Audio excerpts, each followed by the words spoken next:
Made a couple of trips to Rathlin, first in 2015 and later one by sea, circuit around the island, organised by the RSPB. 2015, the aim was to go out to the West Light to see the birds there. An interesting place with the lighthouse halfway down the cliff, leaving the light to be above the cloud and fog.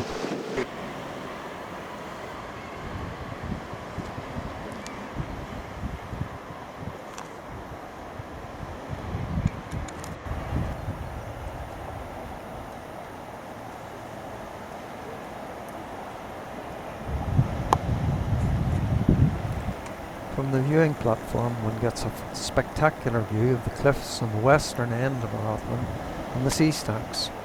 In May they're covered by thousands of nesting seabirds. On the stacks right at the top we have the guillemots, blackbirds, white undersides, and they seem to occupy the highest ledges on all the stacks.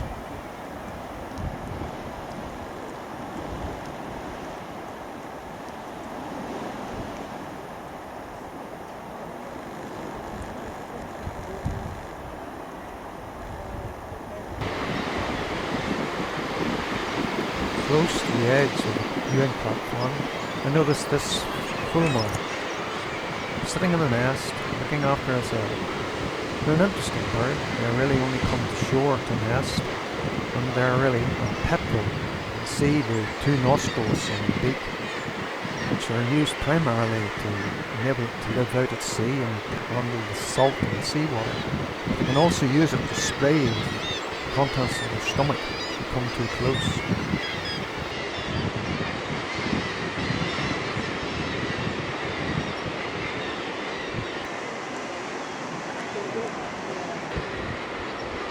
Just beside where the fulmar was nesting, the kittiwakes were in raiding the cliff slope for nest material, digging mud and clay and mainly grass, flying off out across the sea. It took me a bit of watching and looking to see where they were going, because I couldn't see any nest sites for the kittiwakes close by. They're a lovely seagull-like bird, but they nest in colonies, and very, very similar, very, very finely built bird.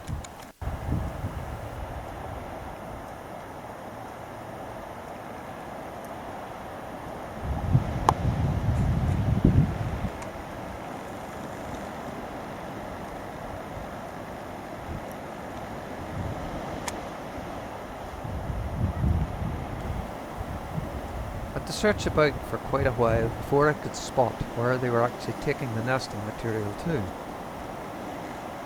I was eventually located them part way up one of the sea stacks on a ledge. Plenty of green grass, similar to where they were raiding the material for their nests.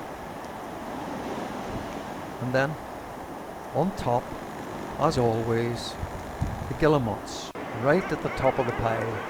They seem to like to live right above everybody else.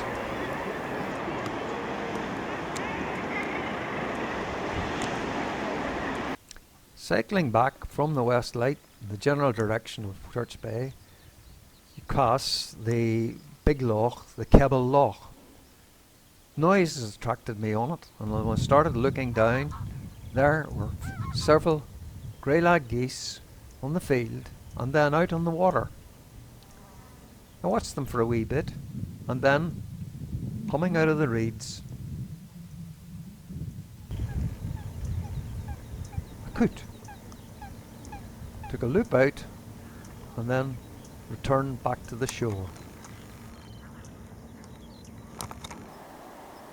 Here we're at the other end of Rathlin, the East Light, where I found this little colony of razorbills. They were nesting, but I couldn't see the nest sites because they were on the wrong side of the cliff from where I walked over. But I saw some of them down in this little sea stack. An interesting bird, not unlike the guillemot, but the distinctive feature is the white line across their beak and into their head.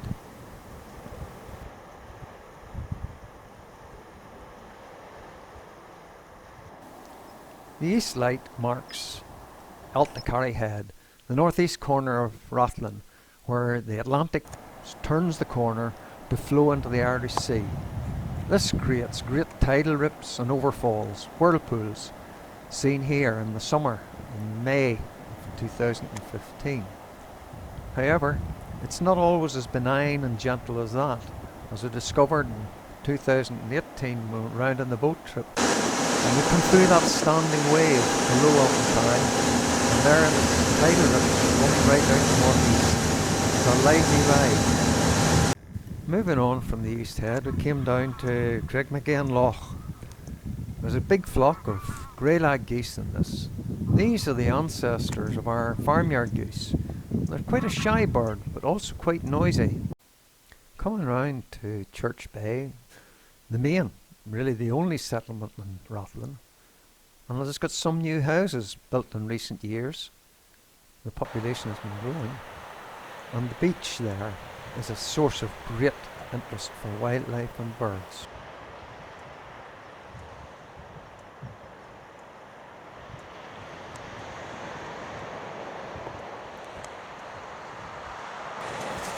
On both the trips to Rathlin and we come to Church Bay, there were pods of seals lying water's edge, some of them in the water, mostly like this big one, lying just to the water's edge and letting the water lap round. He's a common seal, a great big head, his eyes wide apart and V-shaped nostrils, a bit different to the common seals you see around the County Down coast more often.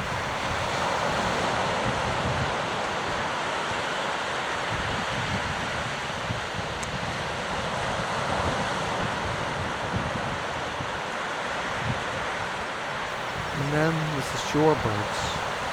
In among the seals, this pair of eiderduck. Drake is very, very handsome. They come up, start coming out of the water and begin to preen themselves. See they clean their feathers.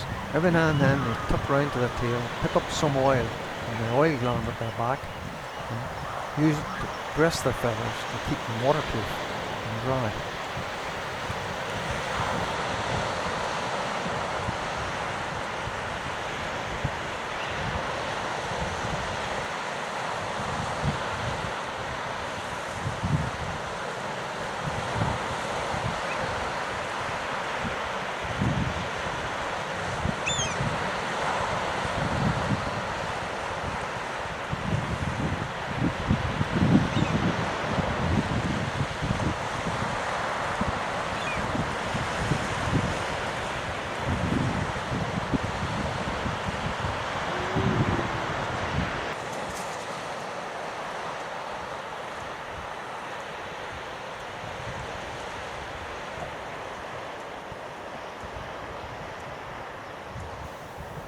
Then, just along from the eider, notice this flock of shelduck coming in.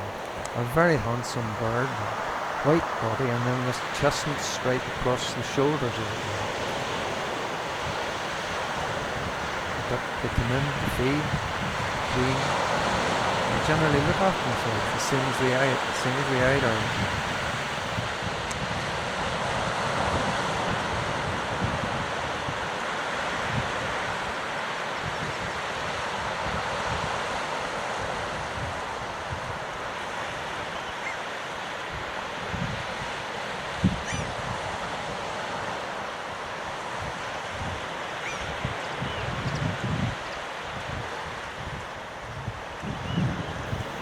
Then flew in, perched on a rock, a juvenile cormorant.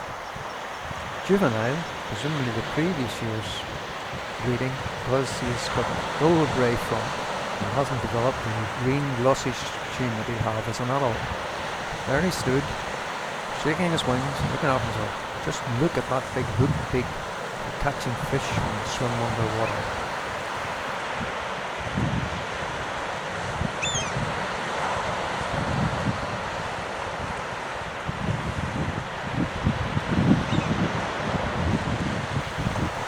Further along the sandy shore, poking about in the mud, first of all I spied this little knot, then a ring plover, And the two of them were racing about as the water just flushed in over the sand, obviously chasing little mollusks, worms and insects.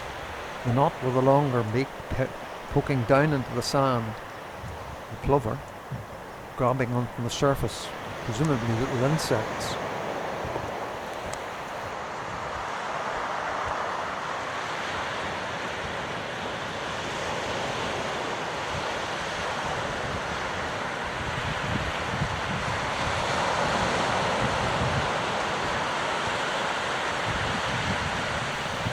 And then a salty common gull, daintier than the usual gulls you see around the city. No red spot on the beak, but still, as its name says, common enough. This was just a solitary one on his own. Sailing southward